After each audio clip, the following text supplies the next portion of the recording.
All right. Well, welcome. Welcome back to another episode of Calm After the Storm. We are really excited because we have some special guests joining us from the Gulf Coast Center. And today's topic, we're going to deep dive into environmental effects after a natural disaster. So sit back, relax, grab a cup of coffee, and join us for this great talk about what we've been seeing as boots on the ground. Boots on the ground. It's boots on the ground in Brazoria, Galveston, and Harris County. So I am your host, Kesha Montgomery, joined by my co-host, Alessia Parker. And I'll go ahead and pivot over to our friends from Gulf Coast for their intros. Hi, so my name is Nicolette. I am on the Gulf Coast Center CCP team, and I'm joined today with my partner, Rohin. He is also a newcomer to our CCP grant, and we just want to say we're thankful and really excited to be part of the podcast this morning, so thank you. Woohoo, you're welcome, Rohin. Give us an intro. Hello guys, my name is Rohin. Like my colleague Nicolette introduced me, happy to be here. And let's get on with the podcast. Let's get on. All right, so we're talking about environmental effects. I got that right? Environmental effects following a disaster, natural disaster. All talks natural disasters. So, Alessia, I'm going to let you go ahead and kind of take us there.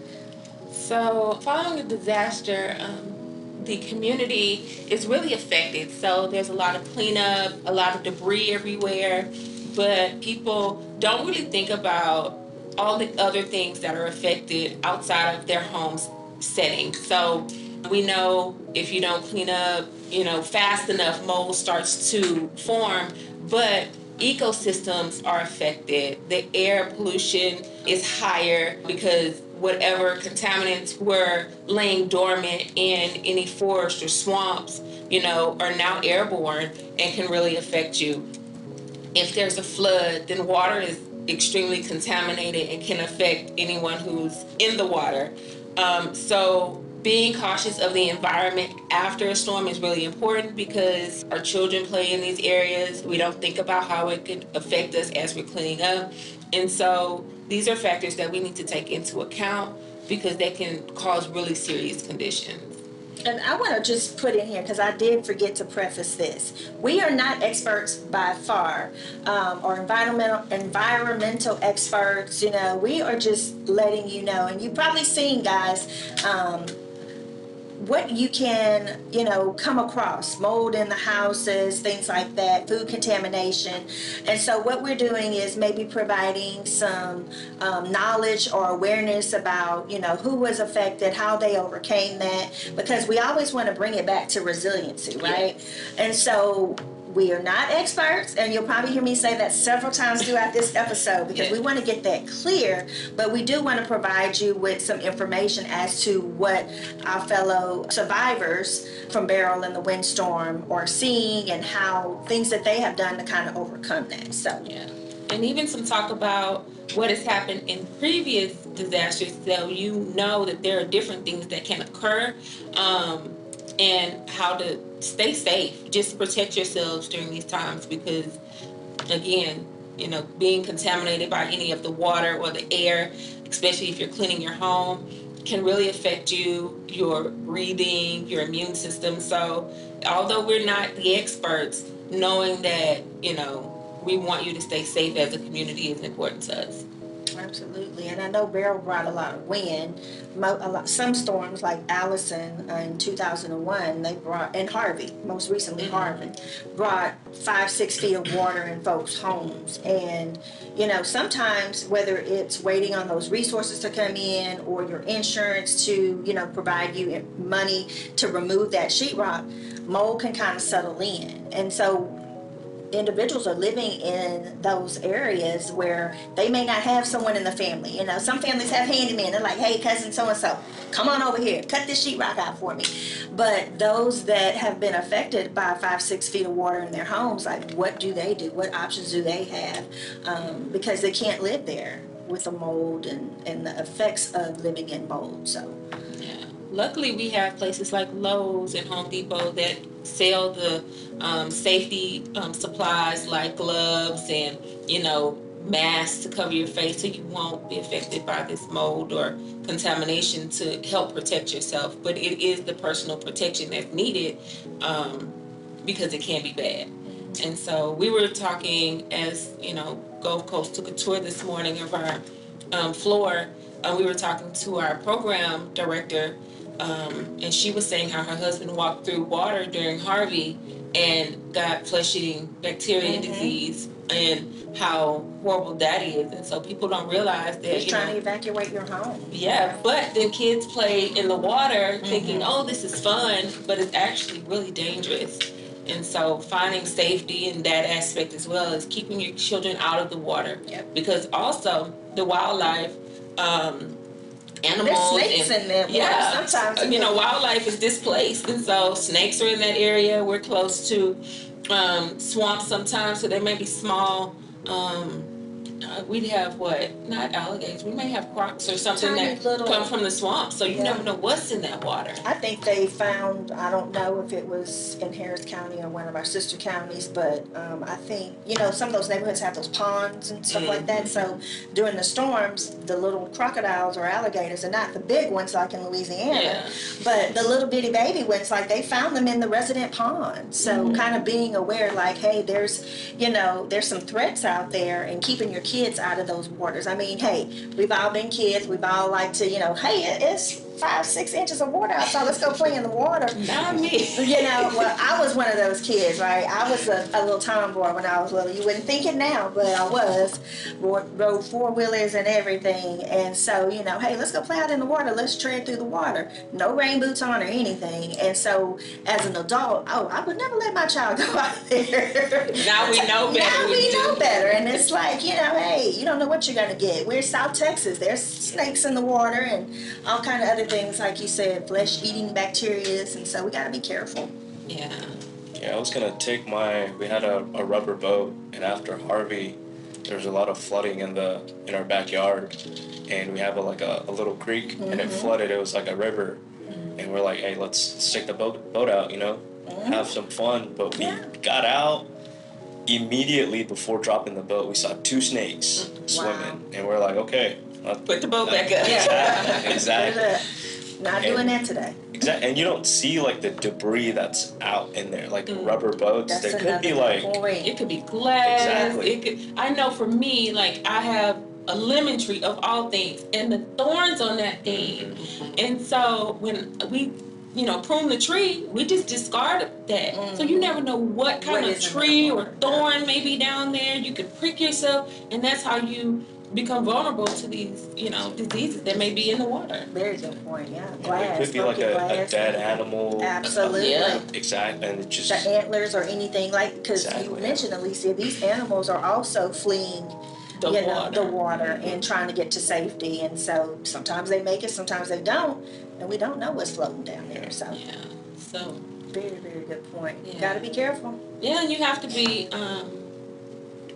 cautious about the air that you breathe as well. So if you know that you live somewhere where there may be a plant or like a chemical plant, knowing that the natural air versus what was kicked up in the air could really cause effects on breathing. And so I know we talked about me watching the video about Joplin, Oklahoma. After that storm, it's on Netflix, I believe, but after the storm, a lot of the people who weren't even physically affected by the tornado that hit had breathing problems that was affecting their lungs, and that killed them. So you never know what's in the environment, and we have to take care of the environment, but there's so much that's being disposed of that does not deteriorate, that's just sitting there. And we have families, I know, in Harris County, and I'll let you guys speak on the Brazoria and Galveston counties, but we've had families that have had holes in their roofs. And I remember we went to, was it the VOAD meeting or something? Yes. And they had this lady that her company actually took old billboards. Yeah, I have one in my office. Yeah, they took old billboards and they made these tarps and they were giving them out to individuals that needed to cover, the holes in their roofs and stuff so they could still live and reside in their home. They didn't have to leave. So I thought that was really cool. I don't remember her name, Yeah. but And I thought it was an amazing project. The billboards are more sustainable than the tarp because the tarp, she said, only lasts about 30 to 45 days, where the billboards that have been put up in other countries first, but now here in the U.S. can last up to a year to 3 years, depending on the weather and how well it's taken care of. So, because they gotta wait for that, that assistance. Exactly. It doesn't Find happen some- like the next day. Right. it does not happen the next People day. I know a couple of people that waits like over a year. Yeah, And absolutely. they're displaced from their home, and it's just a lot of stress mentally, physically, and Yeah, and so we can help relieve some of that stress, getting them the resources to places like that to help them at least have some protection from the element for their home. They can prevent any future mold or, any further contaminants in their Elements home. getting in. Go ahead. Sorry, I'm sorry. I was going to say that I think everything that we're touching on is a really good example of how there's a lot of secondary effects that happen in the aftermath of like a hurricane. Sometimes it is directly like, oh, because of the wind from said hurricane, now I have a hole in my roof. But the hole in the roof kind of leads to everything else. Like now I have to worry about water leaking in. That's going to cause mold in my house, and that's going to cause XYZ problems like later on down the line. I think like another great example is when we're talking about the contamination for the water in just from what I've experienced in Brazoria and Galveston County. A lot of people, specifically with Beryl, didn't really receive too much water damage, but those who did, it led to like the crumbling of like because these are older homes, so these are homes that haven't really been like serviced or repaired, either because they haven't needed to or just because maybe the residents don't have like the funding or like the financial means to do so. But the water, if it didn't cause mold, it eroded the side of the house, and then now you have like holes in your house. And then, because of the landscape is still trying to recover from like the weather, now you have like creatures coming in. Yeah. So we've actually seen from reports of like survivors, they've been reporting more signs of like rodents, more signs of like other insects and things coming into the house, and then they're beginning to nest because now it's like preferable to the outside, and they still don't have the funding to fix like the hole in the house, so now that they're like living with these essentially like an infestation, and long term that's not good for your health because of all like the whatever they bring in, right, whatever the insects might bring in or the rodents, stuff like that. I know, like, just personally in our neighborhood, it's like a mix of rural / like, semi-suburban, like, living. But the issue is that there's no, like, main sewage system for the neighborhood. So a lot of houses have individual, like, septic tanks. And whenever it rains just by itself, like, a lot of people have issues with, like, the septic tanks, like, backing up, or in, like, really bad cases, like, they break. And, then all that sewage comes up to the surface of, like, the soil and everything. So when we think of that, and then we think of like Beryl, like with the winds, and, like the high like rains, and now it's like washing all of this like all over the property, all over the neighborhood, and like into like the drainage ditches, and then those like kind of lead back into like the water system. So it's really like we think of like the hurricanes causing like these direct quote unquote aftermaths, but we don't realize that there's also like secondary, like now because of this happened, we have other issues we've got to deal with. And I think that's what makes it so long and like arduous to recover from hurricanes and other natural disasters, because once you solve or once you get over this one problem, it's like, well, now there's we have to something fix. else It's always waiting something. on you. It's always something.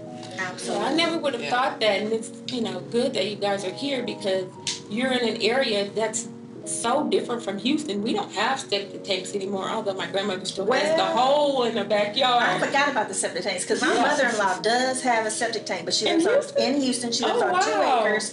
It's close to the Willowbrook area and 249. So Well, back it's in the going day, into rural that used to be a little rural, Yeah. and then they kind of built everything on the perimeter. So it's like city, but then there's this tiny community in the middle that's kind of rural-ish. Yeah. And so she does have a septic tank. So when Nicolette brought that up, I'm like, you're right, because she called my husband probably, and it wasn't even related to Beryl. It was literally, like you said, a rainstorm, you know, which was probably like maybe 2 months ago. And she's like, oh my gosh, I'm having trouble with the septic tank again. I got to get so-and-so out to the thing. So that is a huge issue, I can imagine, for if you get something with the impact of Beryl or the windstorm or anything, it can get out of control. Yeah, and so that gives our And that community is truly something a to think mess. about. Because if there are communities Pun intended. like your mother-in-law's, if there's still communities like your mother-in-law's that exist within the Houston area that are using septic tanks, then that's, you know, something that I would have personally never thought of,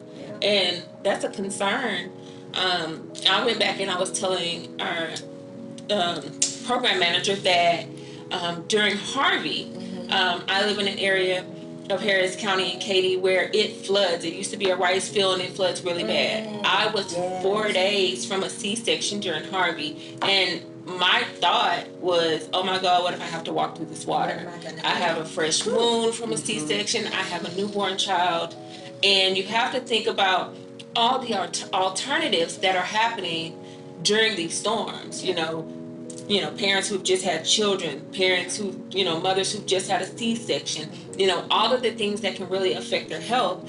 And the environment is such a important factor that we need to focus on during the storm and after. Because, like you mentioned earlier, the air quality isn't even the same. Yeah, so it's like, I can only imagine, all those women that may have been in your situation that just gave birth. And, nowadays they release you after 24, 48 hours if everything's good, even with the cesarean. Yeah. And, here's a natural disaster. Oh my goodness. And your emotional state is not there yet. You're not there. You're not there. You just had a baby. So, you're processing, I need to take care of my newborn, of course. Are they going to be okay? If you have other kids, are they going to be okay? Yourself. Usually that comes last. I got to pack up everybody. We got to figure out how to get out of here. There's a storm going to be here in 24 hours. Because what we see is that a lot of these storms, they'll track them for like 2 weeks, and they're like, oh yeah, it looks like it's gonna go this way or it's gonna go that way, and it's like, okay, we're good. We'll just buy some extra water, a couple of snacks, ride it out, and then it's like, oh, the week of, okay, well, looks like we got a little movement we weren't expecting here, and it's like, wait, what? It's potential, right? And then it's like, oh no, it's definitely coming here. And we're like, wait, we weren't even in the trajectory of this thing. Yeah, they shift so quickly. So it's like that emotional state, and being a new mom, I can't even imagine that, having to go through that. So that was a pretty traumatic week for me. Yeah, I can imagine.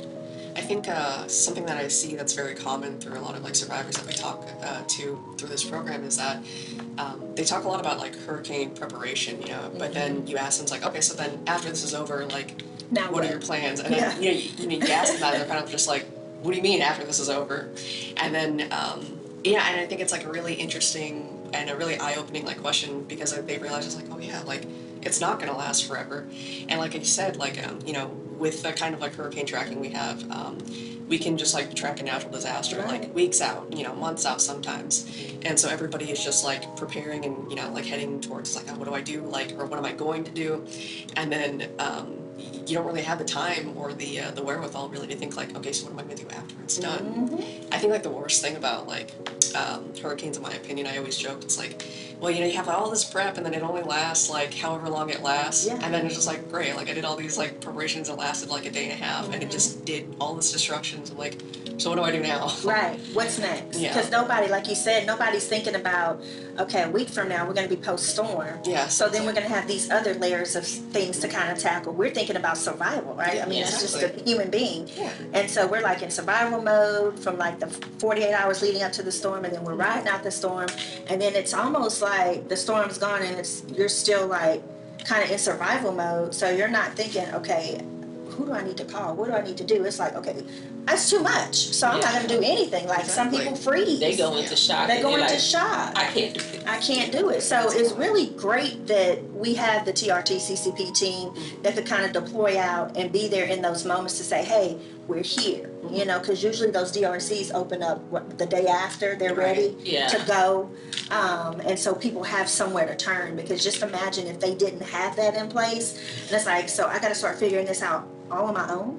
And then while they're waiting on FEMA to approve the application, we can be there to kind of support them and give them, you know, crisis counseling efforts. And if they need additional resources, there's often the Red Cross was there giving out cleaning supplies when I was at the DRC Little things location. that you don't think about. Yeah. Because when we're preparing, we're thinking about What food, we need now. water, what we need now to ride it out. But we're not thinking about, okay, after this, if we're hit or we have damage to our home, we're going to need cleaning supplies. We're going to need this. We're going to need that. Maybe get you some tarps, or kind of just store them. But I don't know what the storage life is on those things. But we're not thinking about that. We're thinking about right now. So so much stuff.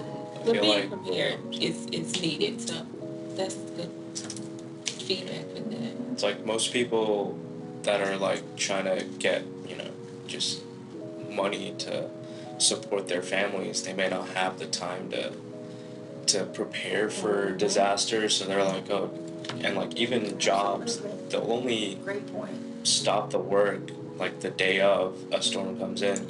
They don't give out like 3 days, 2 weeks before to prepare. Exactly. Yep, they may work like 16 hours, but it might be 16 hours of hard work, and when they come home, all they want to do is sleep. So there's no time for preparing until after the storm. And after the storm, it's kind of too late to prepare. Now it's just like we're in recovery mode. Like, what do we gotta do? It's funny you mention that, because you know what?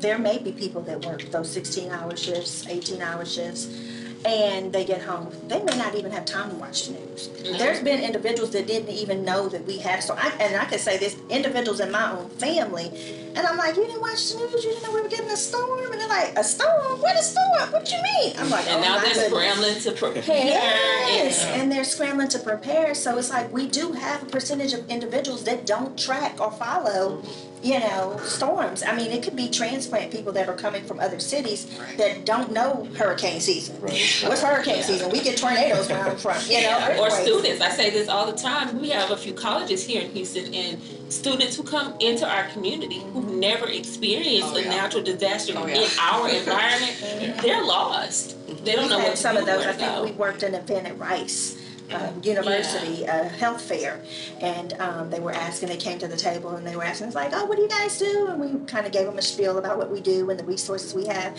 and they're like, yeah, because I'm from Pennsylvania and this was my first hurricane season, and I was like, what is this? And it was like, we see it all the time. I was telling the team before we started recording that, so I'm from Las Vegas, but I came here literally like a week before Harvey happened, and it was funny because the whole entire trip here, I guess my mom was a Houston native, and she was just talking about like, oh yeah, like there's gonna be a hurricane, but it's no big deal. And I was thinking like, oh okay, desensitization. That's another thing. We experience I was it like, so often. I trust you, Mom. Like you're from Houston. It's not a big deal if you say it. So. And then fast forward a week, and then we're locked up in like my uncle's house, and we're just kind of like watching the storm coverage on the news, and we're like, wow, this is terrible. Oh my goodness, absolutely. How many times have we like, oh yeah, they say I'm gonna get one, but guess what? It's just a Cat 1 or 2. What do we have? The last Cat 1 or 2s have been pretty detrimental to the individuals, and it's so funny that you mention that, because I mean I'm guilty of that too. I'm like, oh yeah, they say we may get one, we may not, we'll be good. Oh, it's June 8th. Okay, yeah, hurricane season, and then it's like, all of a sudden, wait a minute, I underestimated this. It's so funny. And now we're getting tornadoes, which is so new for us. And so I'm telling everybody, it's like we're getting what Oklahoma used to get. All of the tornadoes are coming down this way, and I was like, we never got tornadoes not like this before. Just from a regular windstorm. You can speak to that, because derecho was a windstorm. I remember that in last May, and it was like, okay, we got some wind, but guess what? The fences were down, the gates were down, fences were down. You know, I had one survivor at because I started with derecho and then transitioned over to barrel, and I had a survivor come up to me at an event, and she was telling me that she got picked up in her car, literally, and carried to a block away, or moved a block away, and she was like, I'm still traumatized by that, you know, and this is Houston. We, Right. like Alessia said, we never thought, okay, that's Oklahoma, you know, that's Midwest situation. No, you really don't know what you can get anymore, because there's been East Coast hurricanes. What was it, Hurricane Sandy or something a couple of years ago? Yeah, they're getting North Carolina had, was it Helen or Helena or something like that? Mm-hmm. I mean, it was bad. So you can never, you know, just be, okay, we're good. Yeah, We're our in a natural safe environments zone. are changing Yeah. state to state, because things that are happening here in Texas are now happening, you know, further up the East Coast and further inland in other states who never experienced. And so now even the northern states are experiencing flooding. And so, because Houston, as for one, experienced a lot of flooding, we can share a lot of things that help us deal with the flooding. But they have rivers that we don't have. Yeah, and so I can only imagine if we had a river, it would be so much worse here. Because our bayous take us out. So a river is way bigger. Yeah, buddy. So I don't know. And then you have, I think Nicolette kind of spoke to this a little bit about, you know, you have one big problem solved, but then you're moving into kind of that secondary problem, and you know, after that. And then you get all those solved, and then guess what? It happens again. It's happening. Hurricane season is 2 months away here, and we're still helping people with getting the hole repaired in their roof, getting the tree out of their roof. Some people are still displaced, so I know in Harris County we are still, you know, some survivors come up to us or we engage and they're like, oh, I'm good. You know, I was able to get assistance this way and that way. I was able to get back into my home, even though there's some things that still need to be done. And then we have others that are like, I'm still displaced. I'm still living with an aunt or an uncle or a family friend. And I know they start dealing with the fact that, oh, now I'm a burden. Right? And so how do you get past that feeling of, you feel like I'm still displaced, I feel like I'm a burden, but then here we are a year later and it's going to happen, possibly, potentially happen all over again. Yeah. Are you guys experiencing some of that in the survivors that you've been encountering? Yeah, so I think one of the best things about Brazoria and Galveston County is that they're a very close-knit group. So I would say, like, resiliency-wise, you know, honestly, there's not much work to do there on that end, because I think that they go through so many different, you know, unfortunateness and disasters that happen. I mean, you know, just off the top of our heads, like we have the barrel that happened, and we have like fairly frequent flooding and rainstorms. We have things that happen like in the community that are like, you know, man-made disasters, such as like the shooting that happened in Santa Fe a couple of years back. And whenever those happen, like the community really just leans into itself, you know, and they're really good at just providing each other support.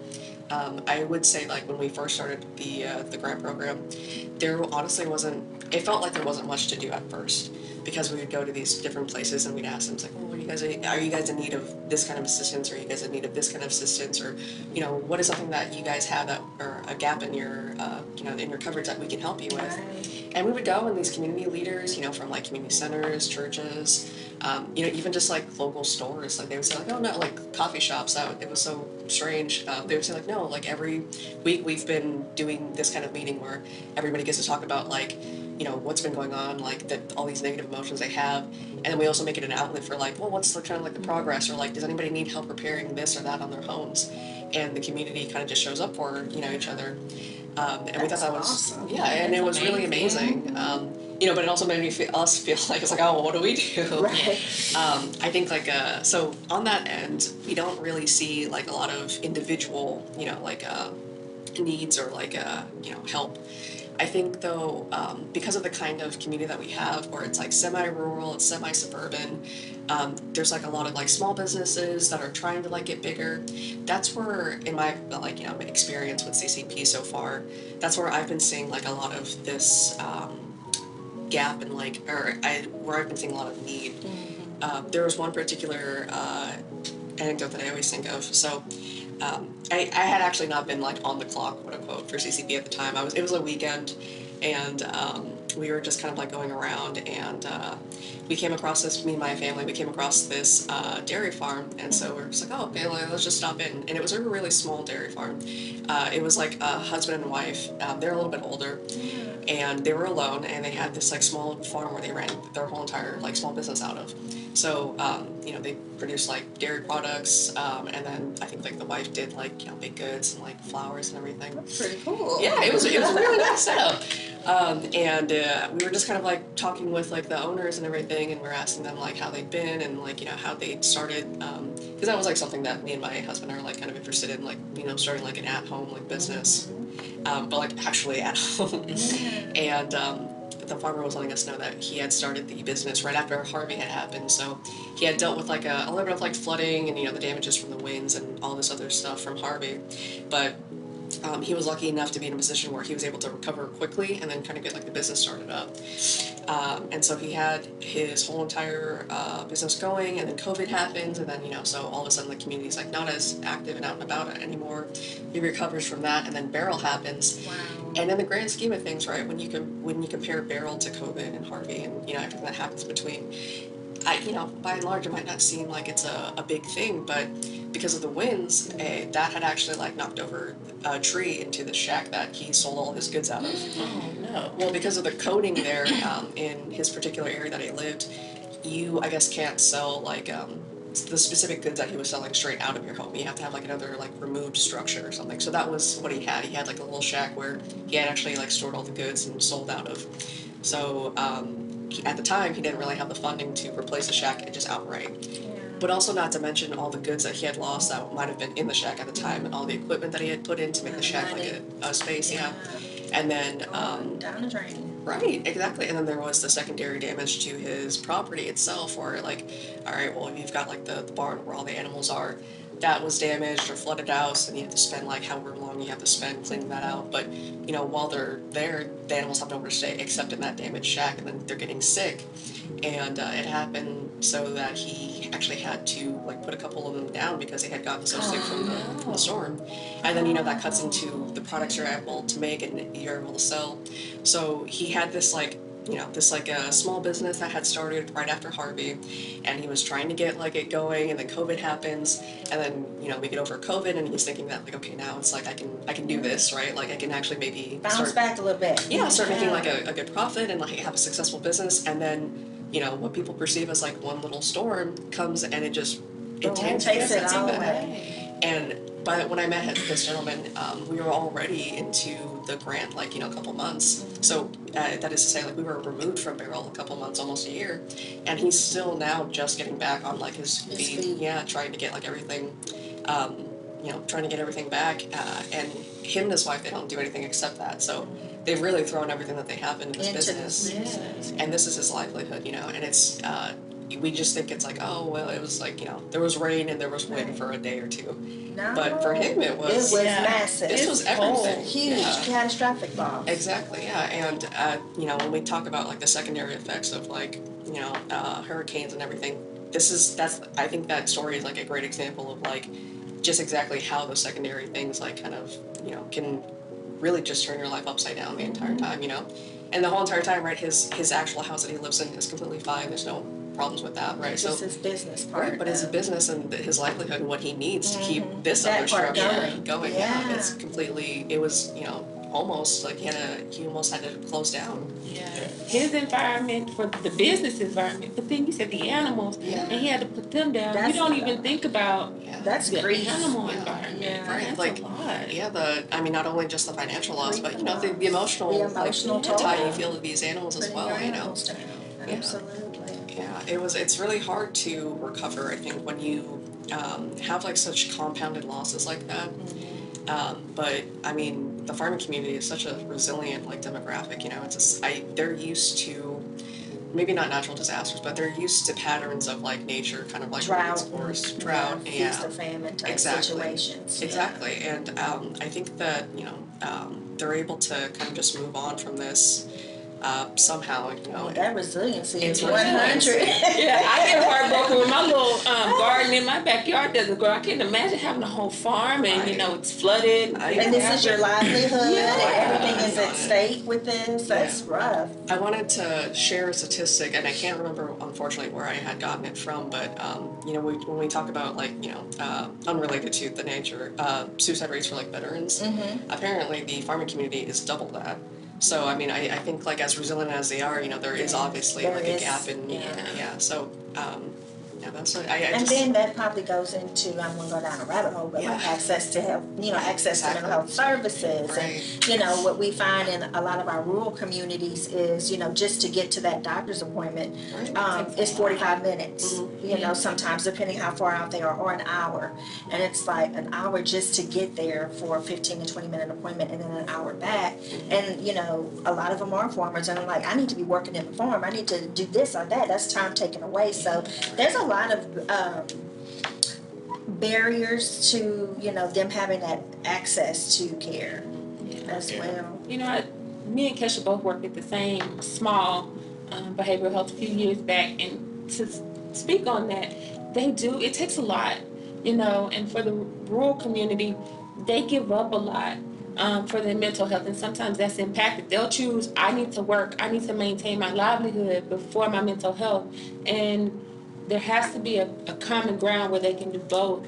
But it's their livelihood and protecting the things that matter the most to them, and finding, balance with that is important. I think we all, I'm not going to say all, most of us probably can kind of fall victim to that from time to time, because sometimes it's I'm sick, but I got to get to work. I got to go to work no matter what. I have a sniffle, I'll be fine, if they allow me to come to work, I'm coming to work. I'll wear a mask, but I'm coming to work, and it's we always think livelihood first and then us, but we need to be able to shift to, and that goes into that self-care. You cannot pour from an empty cup, or if you're at 50%, you can't give 100%. So it's kind of like taking that step back. But, you also deal with, I think, different eras of individuals, different cultures. Some are not as, wanting to go to get assistance. It's kind of like culturally taboo. We keep our business home. And it's hard for men as well. I don't need to share what I'm going through. I'm a man, right? I can take care of it. Or, pull myself up by my bootstraps and keep going. And make it happen. And women as well. There's some women that I've, personally know that have that same mindset. Cry for what? I gotta figure this out. I'm gonna pull myself up, and we're gonna make it happen. But you're still not dealing with, the loss or the emotional part of that. And I feel like sometimes that does come back. It may come back not next week, not next month, but it'll come back. And you'll eventually have to tap. Something will trigger it. So you got to take care of your emotional, because something will be the straw that breaks the camel's back, and then, oh my God, everything is so overwhelming. Like a storm will come, right? And so your survivor, the former gentleman you were just referencing, he's finally getting back on his feet, and things are kind of looking up. But guess what? Boom, June is around the corner. So also dealing with past trauma, oh gosh, this is going to happen again, So he has that extra layer of worry that he has, or anxiety that he's dealing with as well. To add to that, I think, so there was, a little history backstory in the 70s, and I think even earlier than that, there was a small wave of Vietnamese immigrants into the Galveston area, and they were primarily fishers. So there was when we were talking about the contamination of the water and the effects of flooding and the aftermath of hurricanes and such, often what happens is the salinity of the water changes, and so that affects the wildlife, and so this indirectly directly affects fishers who rely off of that for their income. And there was one survivor that I had talked to. So the survivor they were he was part of that Vietnamese community that fished in Galveston, but he had been I think at this point he was 2, I would say, generations removed. So his grandkids were now in the business, his adult grandkids, but he was still the person who would, he still did all the admin stuff, he still stepped in whenever they need to. And there was this following barrel when I wouldn't say that the salinity of water changes a barrel. I can't speak to that, you know, like as a if But things change. right, but things in the change, water. yeah. And there was something that had caused him to needed to step in for one of his grandkids, and so you know he was working like trying to get back to like whatever the couple days that they were not able to work. You know, again like another really small business, and out of one of the farmers markets events, because that was like some of the community events that we attend, so weekend farmers markets, he had come and. You know, he was just talking about how like, oh, like I'm here to try to like support like all my other like you know small businesses in my community in Galveston. He was talking about how he had to step in for his grandkid, and he was talking about how like, oh yeah, the work is really hard on me because I'm older now. I can't really move as fast as I used to. I know I can't be in the sun as like long as I used to, and all of this to say was like the work was exhausting to him now, and it was actually becoming quite painful because you know his body couldn't take the kinds of stress that he was putting it under. And you know, through CCP we stress a lot, like you know, stress management, coping skills, right? But another thing is self care. Yeah, and I was trying to tell this, and I was like, well, it's you know, it's perfectly okay to just take a step back and just say like, you know, you need this break, or you need to take whatever precautions to like protect like your body and like your mind and your well being.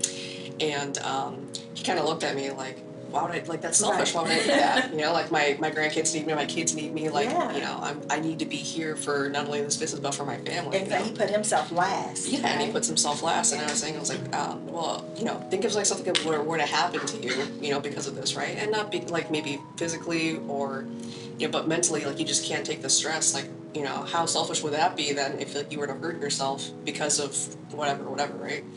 And I was trying to express it, like I think you know your kids and your grandkids would value you more, and you know if you were taking care of yourself and like making sure that you know their grandpa was okay, because I'm sure that they cared. You know, I mean, I think that's like kind of the catch-22 of like those semi like suburban, like semi-rural areas. It's like where a lot of them are working like you know directly for themselves, but then it's like the catch-22 is like there's no removal from like their business and like from their personal lives. So when you fail like your business, you also feel like you're failing in your personal life. And that's been something that I've encountered a lot is trying to tell these people that like while it's really hard to get space between like your work life and your personal life, you know, you as an individual need to make that space, because if you don't, you know, you're going to be failing twice as hard, right? You're going to be not able to show up for a business, but not able to show up for your, you know, everybody else who like loves you and your family and depends on you for other things, not just money. You can't just keep giving. Exactly, yeah. And not giving back into yourself, because then you have nothing left to give if you get sick or you get hurt. Or, you know, unfortunately, some people give to the point after these storms where they pass away. Right. Like they work so hard helping helping their home environment, but then they help their neighbors. They cut these trees. They try to move all of the debris away, and they have heart attacks. They get sick from things in the environment, and Heat stroke. You know, it's being here in Houston. You know, It gets hot. temperatures get up there, and so people just need to know that. Take care of yourself, protect yourself from the environment, and just don't give all yourself. You can give, you know, a lot if you need or want to, but And I think sometimes that's an individual's way of coping. Mm. You know, sometimes they, you know, okay, well, there's nothing I can do in my space, so I'm gonna go help Johnny Ray down the street. You know, cut down some trees, or you know, it's just their way. Or I'm gonna go volunteer at the shelter or the DRC or whatever, to kind of like just not be stuck in their space and having anxiety about what they're not able to accomplish at home or in their area, and just take that energy and filter towards the community. But you do have to be mindful. You know, your own health issues, you know, the environment that you're going in. You can't just give and not be cautious of what, you know, you may be getting back in return. It's like when you're in a plane, how they say the safety stuff. It's like when the airbags, like put the your mask mask come on out first before you help your kids, because like if you run out of oxygen, you can't help your kids. So you got to protect yourself first, so you can just kind of get it from that. It's so true. And every time they say that when I'm on a plane, I'm like, you know, as a mother, you're it's like, I'm putting it on my kids, right? So But it's like, you have to stop, yourself, so you can help them. That's a great analogy. Yeah, and I think it's, I mean, I think that as well in itself is like also very insightful, because it's like, how do you fight against like your instincts, right? How do you fight like your nature essentially to want to help other people or to want to help something that makes you feel, you know, useful and needed. I think a great part of like CCP is the fact that we get to teach people what that is and Yes. like how to teach them how to care for themselves or like, you know, what self-care might look like. Because I think that's also like another thing that gets thrown around a lot. It's just like, oh, you know, engage in self-care, but it's like a lot of people are like, okay, how? Right. You know, they hear self-care and they think like, oh, does that Okay. mean just like go to the spa or Right. something? Like I don't even something like that. expensive Yeah. or You know, shopping. right. What is self-care? Yeah, we have to tell people like, no, self-care sometimes is just like, hey, take 15 or, you know, 20, take a break, right? Just do whatever you want to do. That only benefits yourself. Right. Yeah, recognizing when you're dealing with something, knowing when you're overwhelmed, knowing when you're stressed, Self-check-in. yeah, when your body is not, functioning at its, at its highest. But also recognizing when you need to check in on a friend and say, hey, you don't look like your norm.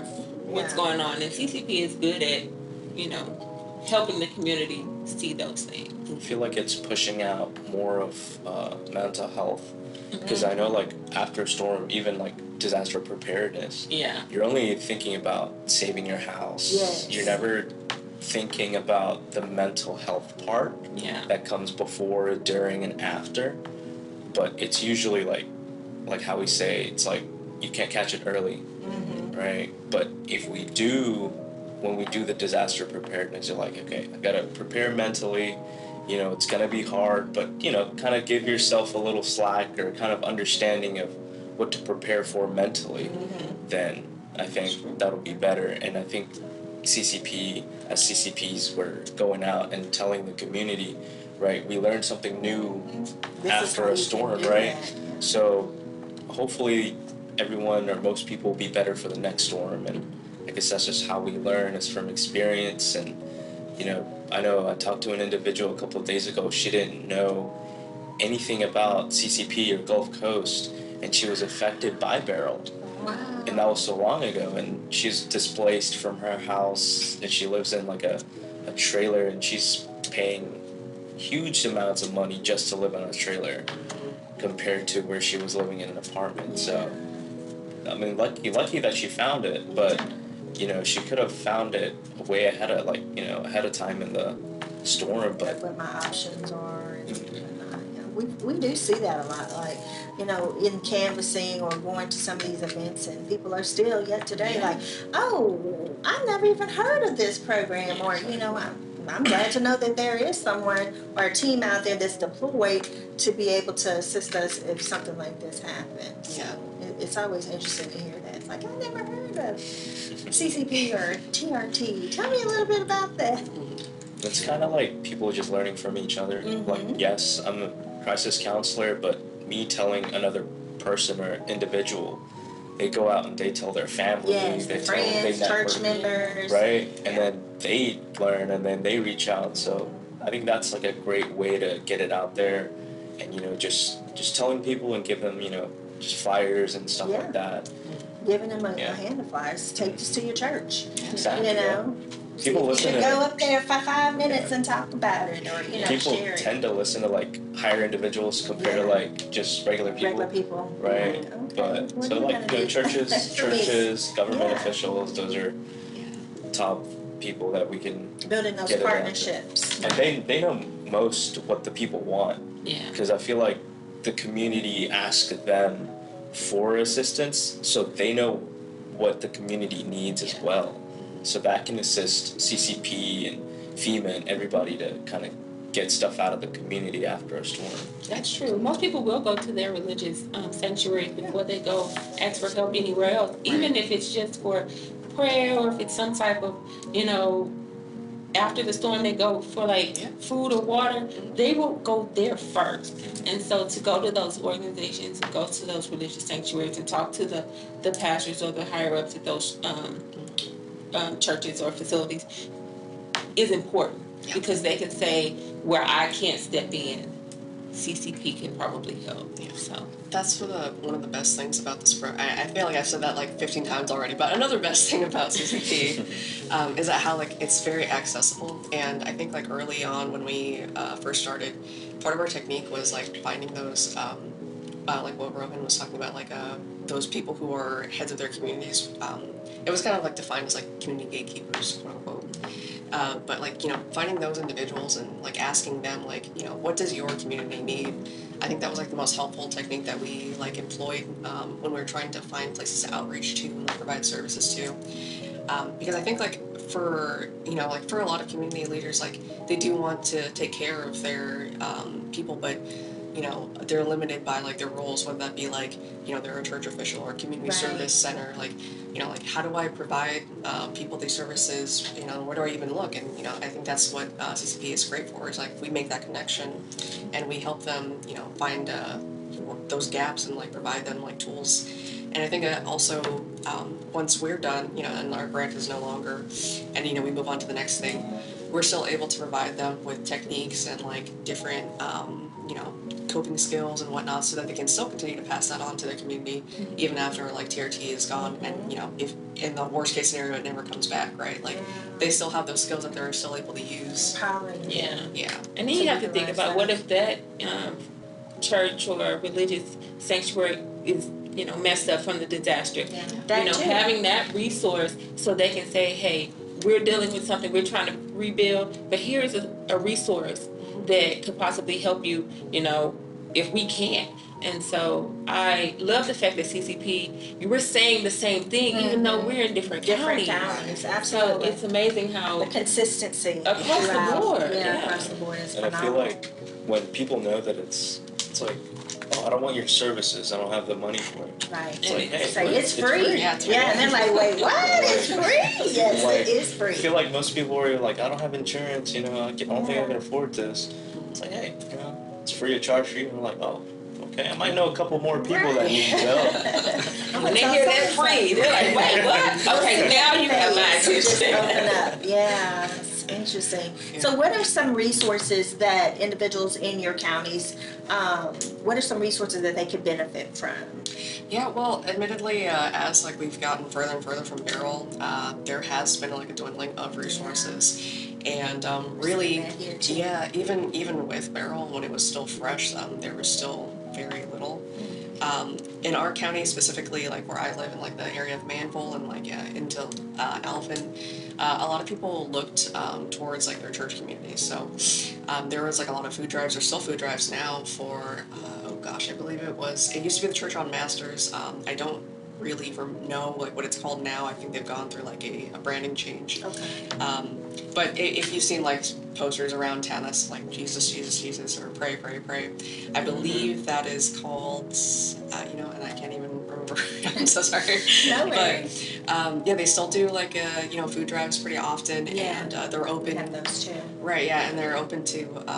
The last time I checked was like the whole county. So I mean, anybody within Brazoria could have come and received the services. That was a big one because for us, when Beryl happened, we had power outages, and that lasted for like, oh gosh, I think it was like 3 days. Okay. And everybody who like, even if they didn't have damage from the winds, everybody lost groceries. Okay. And like nowadays, like that's a big thing. That's a huge thing. That's a Very whole paycheck. expensive. Yeah, that's a whole paycheck like behind, and especially for those, there were some people who had said like, yeah, I had just like stocked up on groceries right before it happened because I was planning on hunkering down. Guilty, I was one of those. Yeah, and then it was all gone, like It's the gone. $600, $700 that you spent on groceries, that was down the drain. So I think like stuff like that, like the resources for food banks, that was really plentiful in our counties, and that was like the most helpful and the most, even by the fact that they're still going on now, I think that's like where our biggest need is for physical food. resources. It's always going to be food. Right. Yeah. Do you guys have YMCA's out there?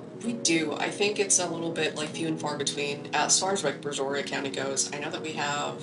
I would say like maybe like 4 or 5. Okay. Yeah. So those are also like big resources that people go to. Some options there. We Right. partner with a couple of them, with the YMCA's out in Harris County, and they have what they call a second servings. Yeah. So it's like a mobile grocery store, and it's usually once a month, where you can come in, grab a number, and then they call you. As long as you bring your own cart or your bags, they'll fill them up. So if you have 2 carts, they'll fill those 2 carts up.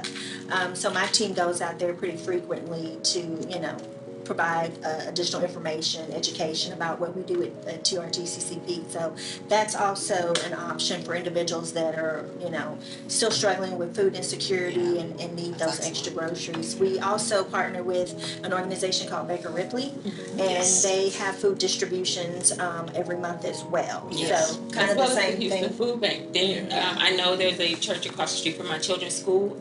The Houston Food Bank supports them, so they're doing the same thing. Even now, almost a year out from the windstorm, the food bank is still sustaining communities with food that are still struggling. Catholic Charities, they can go to one of those facilities. Just looking at your zip code and searching Catholic Charities will get you to one of their um, agency locations. So, it's good that the community is still sustaining each other and helping where the gap is. Another two resources I was actually just thinking, I remembered Grace Episcopal. That one is like a little bit more local to Alvin, but again, if like for Brazoria County locals, if they're looking for food or the unsheltered population, like who was affected during Beryl, Grace Church really like has shown up, and Nice. they provide, I believe it's like just like hygiene products, and like showers and hot meals. And I believe it's every Wednesday. One of our team members on CCP, she comes and she helps, provides additional assistance. Another is the, I believe it's the St. Thomas Church, also I think that's in Angleton actually. Okay. But that one provides food as well. They do that, I believe, also on Wednesdays and maybe Tuesdays. But I know that they also provide things like utility assistance. That's a huge one. Right, and housing like that. That I think is like really rare to find nowadays. If you're not just on like a case management or like something like that. So just to have that just like from your church, which is so accessible, I think is huge. Absolutely, absolutely. And for, I know in Harris County, we refer our, individuals that we work with 3 to 4 times, our crisis counselors, and so they need a little higher level of care, more long-term services. We refer them in to the Harris Center. And then, of course, anyone that's in crisis can call our 988 line or our access line. Do you all at Gulf Coast have something similar? Yes, we do. Yeah, so we also have a 24-hour, 7-day-a-week crisis line. It's kind of like called around the center, like our MCOT, which is our mobile crisis team. So anybody can call that number and they can get assistance, day or night, whatever time, holidays. And if the individual is found to be like a crisis, we can actually have a team come out and come assist. So we have that, and then as well as our in-house like referrals. If an individual is getting like counseling or services from CCP, and we find that whatever they're talking about maybe might need somebody who's a little bit more specific in that area, then we can also refer them into that program or internally into Gulf Coast. Or if they're looking for something that's external or something a little bit more accessible, we can help them look for resources for that as well. Awesome. Whew, I feel like we can really deep dive into some stuff today. I mean, this is amazing. It's been a very big deep dive. At this point, we're at the hour minute marker. Yeah. So, as we were talking, I was kind of just thinking about some different things. One, I don't know if you guys know this, I don't live in Harris County. No, didn't know that. What county do you live in? I live in Brazoria County. Oh, you're in Brazoria. Okay. So Gulf Coast are your people? Yeah, they're my people. I remember when I started here at the Harris Center, one of the questions I asked Nicole, my supervisor, was, how is it when it comes to my actual area? She went, oh no, we don't cover that area. There's a whole team that covers that area and everything. So one thing I noticed, having lived in Harris County, Portland County, Brazoria County, is that these counties have different, I don't know if you want to say ways of living, but the income distribution is for sure different. Oh yeah. Yeah. Harris County, you'll probably have go from like very low income to upper middle class, like was upper class. I don't think I've ever you buy like an $80 ticket to like Minute Maid, and then like right across is the homeless encampment. Right. It's like it's crazy. Extremes. Yeah, and then Fort Bend County, it's a little kind of a midway because it overlaps with the city of Houston and everywhere else. Brazoria County, when I think about Brazoria County, I mostly think about suburbs, rural areas, long stretches of land, but there's still like big areas of commerce. Yeah. So with that, I can imagine there's a lot of disruption when it comes to just disasters.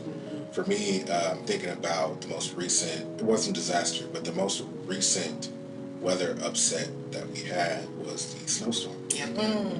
We forgot about this. Yeah, you guys. I mean, that's a whole nother level of disaster with pipes bursting. Right. And so you have the flooding in your home. Yes, that's what I was thinking about, especially when it comes to the pipes bursting.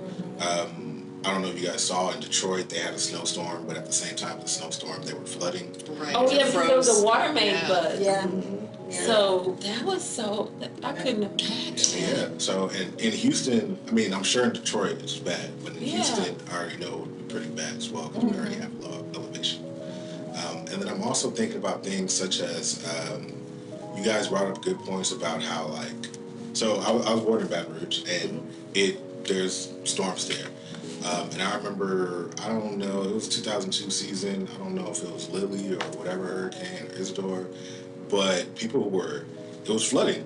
And, you know, it was up to people's cars, and there were people who were swimming. There were people who were rowing. There were people who were fishing. But when you really Fishing. fishing. Yeah. Because, you know, and when I think about that, like swimming in the water, you have no idea if like there's there's like a car dealership down the street from you, or Contaminants from that.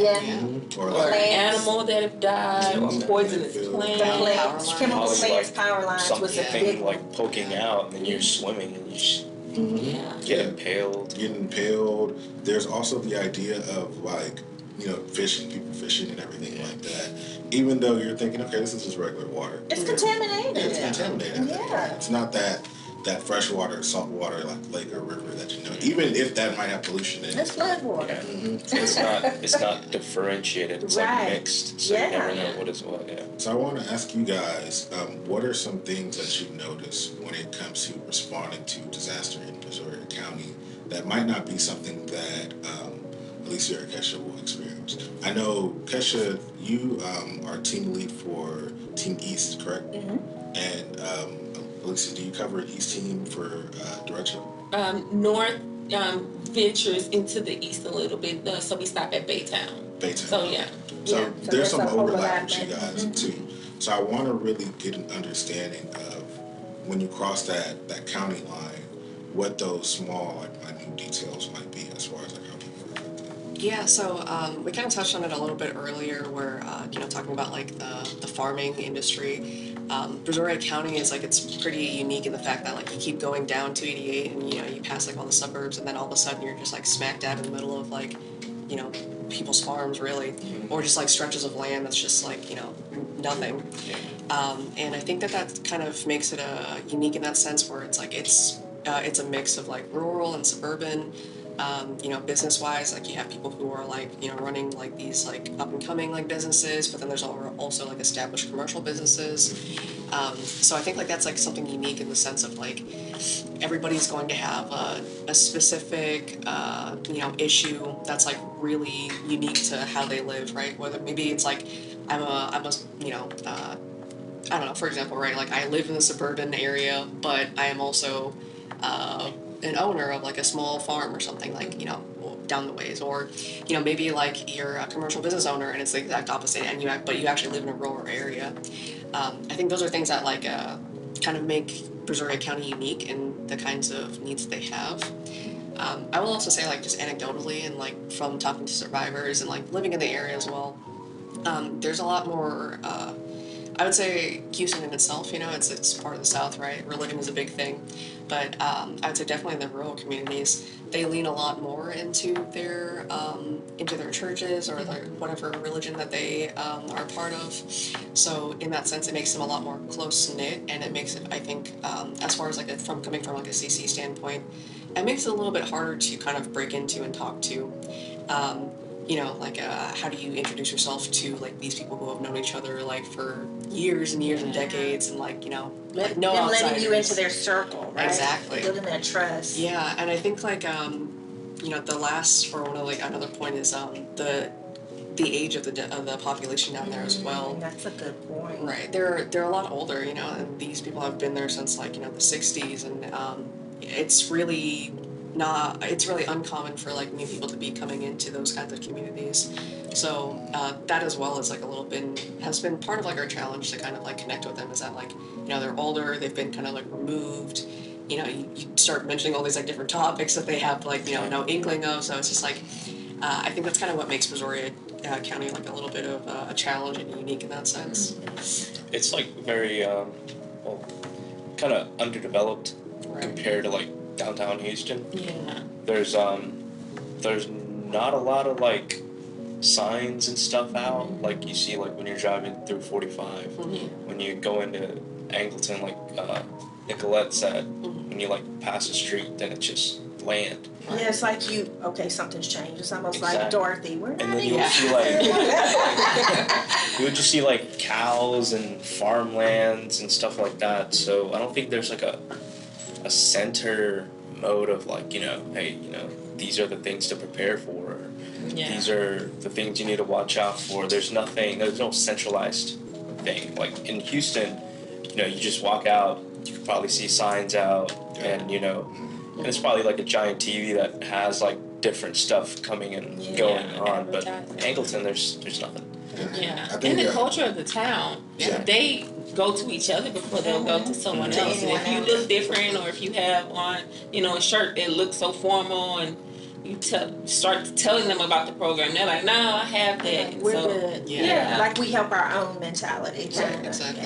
Yeah. And something else too, from something that Nicolette mentioned, was there are a lot of people who probably live in Brazoria County, but they work in Harris County. Right. So whenever there's like a disaster, like for example, a snowstorm, my car is decently equipped to drive in the snow. I'm too scared to try it. But, like every other Houston. yeah. But there are some people who have vehicles that absolutely cannot drive in the snow. Yeah. And when you have to go down 288 or Highway 6 to get to your job, it might be closed or it might just be dangerous. So that's another way that kind of affects people, especially those people who, you know, there are a lot of farmers markets and things like that. There are a lot of like small stores and convenience stores and everything like that. But when it comes to like a big, like a Walmart or H-E-B, a lot of people have to drive a good distance to get to that. Yeah. So if those are the only places that are open during disaster, it can be really difficult for them to get there. Right. Because it's so far to drive. Right. Yeah. Yeah, I have family in Arkansas, and they are 35 minutes away from the grocery store. Wow. So I can imagine. I mean, I live out in Manville, and they opened up like an HEB, maybe like a new HEB back in like 2000 What are you or talking about? 2023. Yeah, so like that new one. But before that, I had to go all the way into Pearland, and that like The 518? yeah. Yeah. So it was like a trek for a while.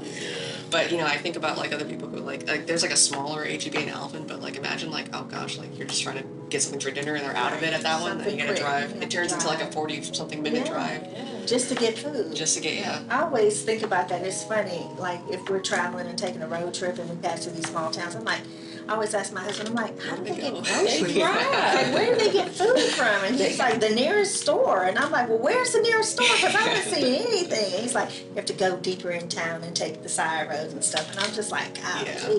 we have so many conveniences that we kind of take for granted, I guess, in Harris County, you know, in the big city, because it's like on almost every other block there's a HEB, there's a Kroger's, there's a this or that. Something that's There's a something, convenience for them to go yeah. to. Even But I compared can't to Fort imagine. Bend, even compared to Fort Bend County, because I used to live in Fort Bend County, and it's pretty similar to Harris County, but it's not as condensed when it comes to like the metropolitan area. Like here, if like, okay, I know like just here on Bissonnette, I can go down the street over there, there'll be an HEB, there'll be a Walmart, and everything. and you can But- walk to it. Yes, you can walk to. Yeah. Or even here, I can walk to, you know, one of these stores across the street and get something. Get something But quick. it's pretty difficult, like when you're in that suburban area or that rural area. And I'm sure, you know, probably has an effect on, I always bring this up, it always has an effect on the children. Because, especially ones who can't drive, they're at the mercy of what happened to their parents. It kind of goes back to that situation which you guys talked about on the airplane, where you have to put your mask on for your child's music. I feel like power, well, back then anyway, but like the weather conditions of northern United States versus southern United States is very different. But I feel like nowadays it's becoming more like similar, because northern states are well equipped with, anything they need. Because my dad lives in Ohio, and I've been over there, and some days it could get to like negative 17 degrees. And they function. And, And they function like and normal. it's like sedans, Yeah. motorcycles, but they're well equipped to clean those roads and put salt on the road so people don't rip out and, they're well equipped, and the stores are open. You can still get gas. Everything. No one's panicking to get in the gas line or get ice They're whatever. just prepared. Yeah. But like Houston We're and shutting Texas, it down. Shutting it down. Get what you need today, because tomorrow It's coming we're close. it's like 0 degrees. Yeah. Right? Yeah. It's interesting you say that. I have this inside joke with some of my gamer friends, and they live in New York. And there's a quote from The Wire where it's like, oh, it sounds like we have a 40-degree day. And the idea of a 40-degree day is like, no one really cares about a 40-degree day. Right. 50 degrees, people are really excited. It's a little warm. 60 degrees, people are probably out there barbecuing. But 40 degrees, nobody cares about it because it's just a regular day. Right. Here in Houston, a 40-degree day is an It's event. it's a whole event, right? It's like, anything under 40 Gotta get some is water. like, wait. get some Start water. packing. You got people coming to work bundled up with like big sweaters and Right. coats. Roasting marshmallows. If it's 40 degrees, I have a puffer jacket on. I have When I'm playing around. beanie, bundled yeah. up But that's like tank top t-shirt with it. to them. Exactly. It's like the Canadian stereotypes. Yeah. It'd be like it'd be like negative like 25, and they're like cleaning their windshield with like hockey stick and a t-shirt. And a t-shirt, yeah, absolutely. It's funny because I follow a podcaster, and she's in Ohio, and she's like, oh yeah, it's beautiful outside today. It's about 45, 50 degrees, and we were thinking about getting together and having a barbecue, and I'm like, ma'am, What? did you just say 45, 50 degrees? Okay, we're gonna be inside with the fireplace on down here. That lets you know, like people say, oh, this is a once in a lifetime snowstorm, which I truly believe. I've never ever in my life seen snow like that. Yeah. If that's the kind of snow I see in like Disney Channel movies or something like that. Yeah. but They it could just figure it be out. how it is now. That's how it is. Yeah. Yeah, Like, I'm they'll just show saying, the news weather clips. seems to be coming down from up north, because we're experiencing way more Yeah. than we Like an used Arctic to. freeze or Arctic chill, and then you'll see the news clippings from like somewhere up north, and it's like literally up to their front door, and they're like, yeah, we're just gonna hunker down, play some board games. I have family in Chicago, and my kids FaceTime with them, and they're like, "Oh, it's a blizzard outside," and we're just gaming. Like my kids are gaming with them, and they'll go to the window, and literally you just see the snow, and I'm like, "Oh my god, I don't know what I would do." You could just see it. Here, if it like snows, there's nobody on the road. Nobody. Yeah. The whole city's it's just silent. exactly. Yeah. You go to a northern state, They're still it's just a functioning. normal day. School's Everybody's still going to work. in, everybody's Exactly. going to work, extracurricular activities are not being canceled today. Life is normal. Yeah, I've heard people say the concept of a snow day, like a vacation for kids, isn't a thing anymore. Yeah. It's going to snow regardless of something. Yeah. And for us, it might. It's snowed pretty much every year for the past 4 years or so, 5 years. So, About 4 years. Yeah. I yeah. don't think it's ever been consistent.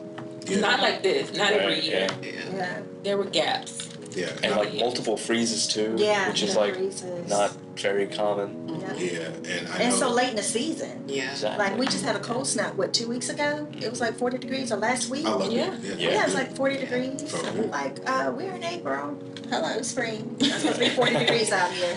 But likewise, we do know that it's about to get that time where it is blistering, blazing hot. Oh, Yeah. and everything. It's gonna get really humid, frozen I swampy. feel like all those sci-fi movies are coming to life, Yeah. Yeah. right? And there's a movie called Geostorm. I don't know Yeah. if y'all seen it, but it's where the environment has been like very unstable, where there's like extreme heat some places, extreme cold, too many hurricanes. So they developed these satellites that'll control the environment. So it'll like puff out. I don't know what it does, but it controls the environment and stabilizes it. So like, Concept of 50, weather. 50, 100 years from now, who knows that we're gonna be I mean, I would say living those those. thoughts come from somewhere. Exactly, You know, right? these movies are coming from somewhere, so there are possibilities. It's like how like the concept of like a helicopter was like drawn by some guy like, I don't know, 2,000 years ago, maybe not 2,000 years ago, Yeah. but like 200, 300 years ago, where nobody thought about, flying. And now Yeah. we So are. exactly. Yeah, I'm pretty sure Leonardo da Vinci probably had like one of his sketches was Yeah, like a helicopter. Right, Uh-huh. yeah. And that was all the way in like the Renaissance period. So Yeah. yeah, like Exactly, yeah. innovation could come, and even then there could be innovations with how we deal with the weather better. Yeah. Like they might start. I don't ever see them doing this in Texas. They might change our roads so that we can have snow tires. That's what I was gonna Yeah. say. Like, We could be better the prepared. infrastructure may change for the city. I mean, especially if it starts to become common. Yeah. Right. We're starting to see it more and more. Like you mentioned, we're having snow days consistently. Like, Yeah. we never had this before. Well, actually, on that note that you guys mentioned, like, since we're talking about like movies and like things becoming a little bit more applicable to everybody, so I was gonna say, I was really like excited that you brought up like you mentioned gaming like offhandedly, but I don't know if anybody here likes playing video games, but there's like a game that came out recently called South of Midnight. Yes. Yeah, so you know where I'm going with this, right? So the main character in that, she is a person who's like going through like a hurricane, like the game starts and she's trying to prep for one. Oh wow. It's set in like Louisiana, and her mom is a social worker, which is actually really funny. And the whole entire game, like she's got to like traverse like the swamp because like her mom gets like washed out in the house, so she's trying to like look for her mom.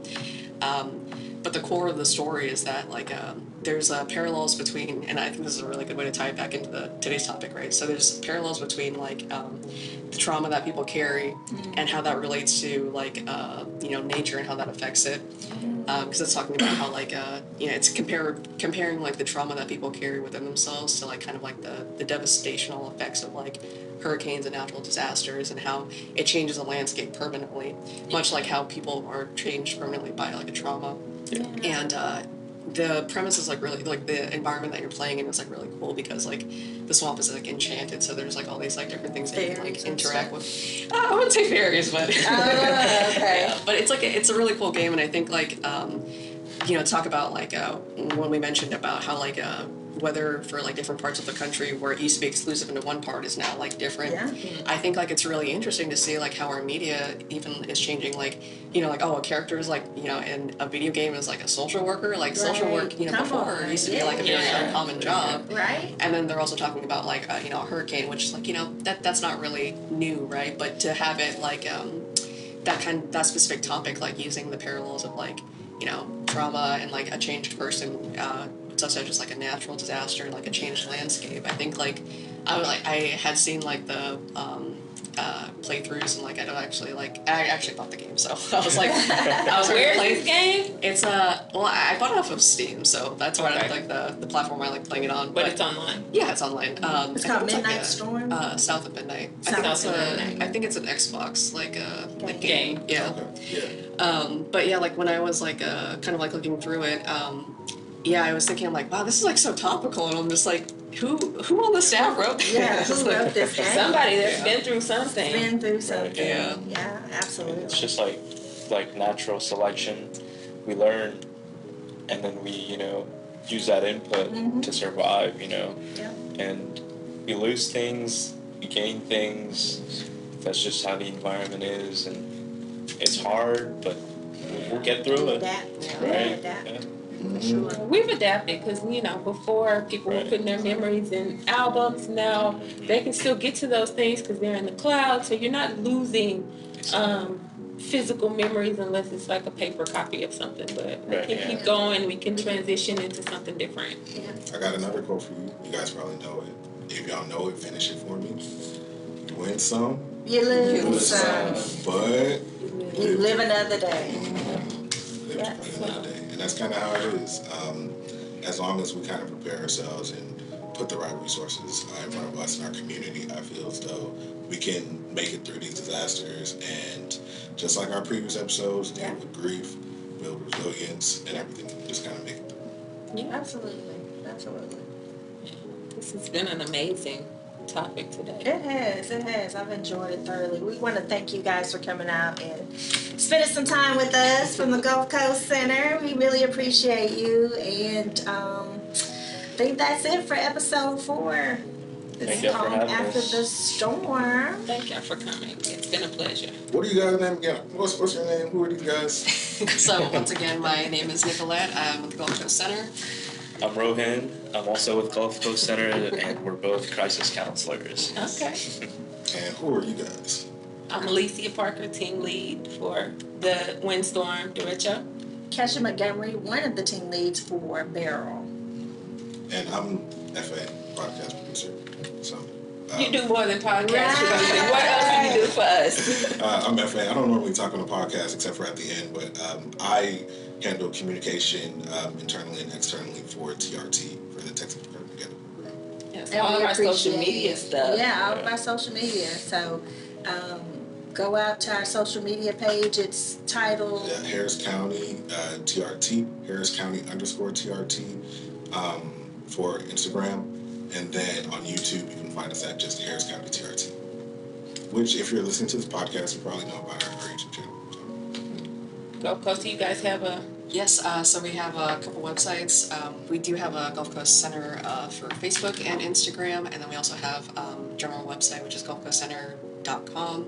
That's where you can go to contact our clinic for any kind of services, such as like substance abuse recovery, IDD services, and yes, unfortunately, our team is not as robust, so we don't have anything specific just for TRT, but Not a problem. I mean, as long as it leads back to you somehow. Absolutely. Thank you for the information. yes, yeah. Oh, I can also let me plug our number really quick for Brazoria County.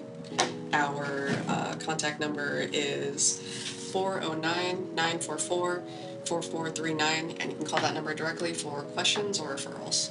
All right. Thank you. Both agencies here in Harris County and in Brazoria County utilize 988 resources. So 988 can get you to both of our formal agencies, so Gulf Coast Center as well as the Harris Center if you need some extensive mental health services or if you just need to reach the CCP team. So Or they can call the access line in Harris County, Yeah. which is 713-970-7000. Yep. Alrighty, well, we're going to wrap up this episode once again. Thanks to our Gulf Coast Center partners who came in today. I'm Kesha Montgomery, I'm Alessia Parker. and this is Calm After the Storm. See you next month.